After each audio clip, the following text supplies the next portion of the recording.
नमस्कार, सिटीएस नेपाल युट्युब च्यानलमा यहाँहरूलाई हार्दिक स्वागत गर्दछौँ। सदा जस्तै आज पनि तपाईहरुमाझ नयाँ विषयमा भिडियो तयार पारेको छु। भिडियो कस्तो लाग्छ प्रतिक्रिया दिनुहोला।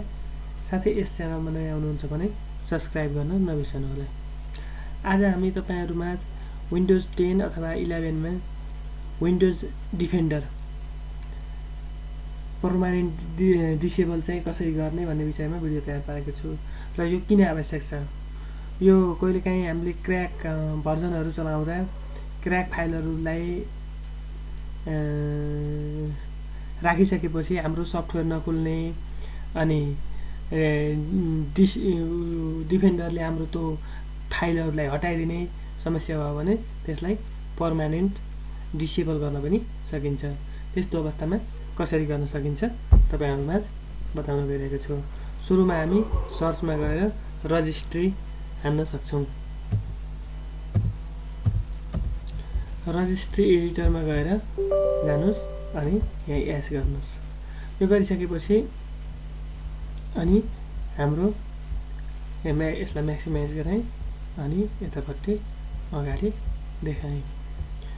अनि यसमा गइसकेपछि हामी HKUI लोकल मेसिन भन्नेमा क्लिक गर्छौं। अनि त्यो गरिसकेपछि हामी सफ्टवेयर भित्र जान्छौं। अनि सफ्टवेयर भित्र गइसकेपछि अनि यहाँ हामी पोलिसी भन्ने अप्सन भित्र जान्छौं। यहाँ हामी पोलिसी भन्नेमा जान्छौं। अनि पोलिसीमा गइसकेपछि माइक्रोसफ्ट भित्र जान्छौं। माइक्रोसफ्ट भित्र गइसकेपछि हामी विन्डोज डिफेन्डर भन्नेमा जान्छौं। अनि यसलाई हामीले के गर्छौं? यो मैले हटाइदिएँ। अनि त्यसपछि विन्डोज डिफेन्डरमा हामीले राइट क्लिक गरेर न्यू कीमा क्लिक गर्छौं अथवा हामी 32 बिट भ्यालुमा क्लिक गर्छौं। अनि यसमा क्लिक गरिसकेपछि हामीले यहाँ आनेर एउटा नाम लेख्छौं। के नाम लेख्छौं भन्दा डिसेबल DISABLE डिसेबल NTANTINT अनि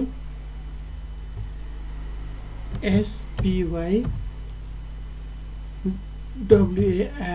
यो टाइप गर्नुपर्ने हुन्छ। यो चाहिँ हजुरहरुले यहाँ हेरेर टाइप गर्नुपर्ने हुन्छ। अनि यसलाई इन्टर गर्छौं अनि यसलाई डबल क्लिक गर्छौं।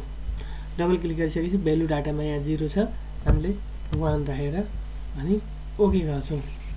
यति गरिसकेपछि अब हाम्रो यहाँ हामीले डिफेन्डर भनेर सर्च गर्छौं अनि यहाँ हाम्रो अहिले डिफेन्डर देखाएको छ। भनेको यहाँ हामीले ओपन गर्न मिलिरहेको छ। अब हामीले यसलाई के गर्छौं? कम्प्युटरलाई रिस्टार्ट गर्छौं। रिस्टार्ट गरिसकेपछि हाम्रो डिफेन्डर पर्मानेन्ट हाम्रो के भएको हुन्छ? डिसेबल हुन्छ।